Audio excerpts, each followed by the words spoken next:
With the weather warming up, they're preparing for their favorite activities, like Frisbee. You can see that this pumpkin here is starting to turn from white to orange. Dave says that as soon as it does, it's going to stop growing. Newsline reporter Jasmine Harouny is at the Tanner building where a student took her life earlier this week. Jasmine, how are students coping?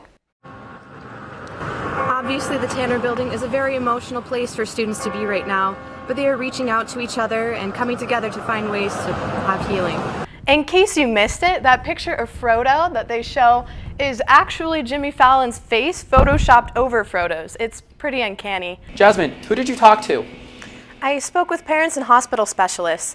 Premature birth is the leading cause of death for young children worldwide, and even when babies survive, it can be very hard on the family. Please do not tell me that we're going to have another one of those point of the mountain situations here.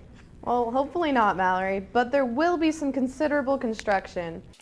Jackson also has the Dexcom app on her phone, which monitors her glucose levels. She can invite people to follow along with her to see how she's doing. Yeah, when we think of Halloween, we think of all the costumes. What we might not think about is all the time that people put into their houses. 11 News reporter Jasmine Harouny is live outside the temple. Jasmine, the building has quite the remarkable story. What makes this temple dedication so meaningful? Well, Brooke, the land where I'm standing right now 5 years ago was covered in ashes and rubble after the Provo Tabernacle went up in flames. And today, it's the 150th temple for the Church of Jesus Christ of Latter-day Saints. In the mid-60s, the country was rocked by an increasing number of race riots. President Lyndon B. Johnson ordered a report to get to the bottom of these issues. Since most of us didn't live through it, understanding the significance of that report isn't exactly easy. Newsline reporter Jasmine Harouny is with us to keep it all into context. Jasmine, at the heart of the issue, what is the Kerner report? Well, I have it here with me. This is a 68 edition of the report of the National Advisory Commission on Civil Disorders, a U.S. bestseller at the time. It's not exactly a catchy title, so why were Americans so eager to read it? Here's the history. They called it the long, hot summer of 1967. Over the span of a few months, more than 160 race riots broke out all over the nation. Looting was very widespread. Among broken glass, bricks, torn up pavement, looted stores. The tension of the civil rights movement had reached a breaking point. The week following the two worst riots in Newark, New Jersey and Detroit, Michigan, President Lyndon B. Johnson made a phone call and then 10 more. John. Hello, Mr. President. How are you? I'm fine, thank you, sir. One of these was to Mayor John Lindsay of New York. I want nothing but competence, and I want nothing but compassion, and I want nothing but patriotism. In an address to the nation the next day, the president introduced the National Advisory Commission on Civil Disorders, commonly known as the Kerner Commission. Otto Kerner of Illinois has agreed to serve as chairman.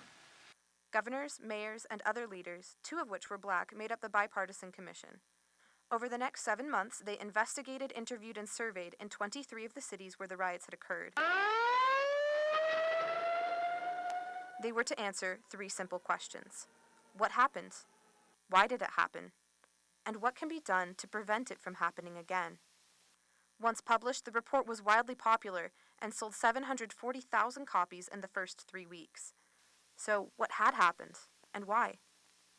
The report's biggest finding was that the riots were not planned defiance against government, as some had thought. It took the appearance of 14,000 troops to bring an end to what both Negro and white leaders called insurrection by hoodlums. The commission found that blacks living in the ghettos were upset about police practices, unemployment, inadequate housing and education, and disrespectful white attitudes. In short, the riots were a cry for help. So what could be done? Policies and programs came as the answer. The Kerner Commission made hundreds of recommendations on the federal, state, and local level. They asked Congress to create 2 million jobs in 3 years. They asked cities to create better training for their police officers to better preserve human life. And from the average American, they asked for new attitudes, new understanding, and above all, new will. We will stop it. And let us build something much more lasting.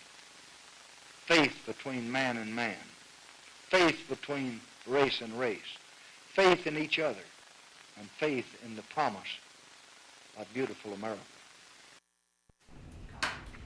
The Kerner Commission concluded their report with these words. We have provided an honest beginning. We have learned much. But we have uncovered no startling truths, no unique insights, no simple solutions. They sure got that right. No simple solutions. Simple solutions. Thank you, Jasmine.